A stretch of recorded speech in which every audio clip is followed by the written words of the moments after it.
शकत नाही. लढेंगे जितेंगे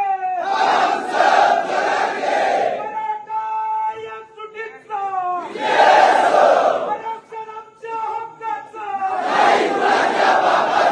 कोण म्हणतो देत नाही मनोज दादा तुम आगे बढ़ो. छत्रपती शिवाजी महाराज की छत्रपती संभाजी महाराज की मनोज दादा जरांगे पाटलांचा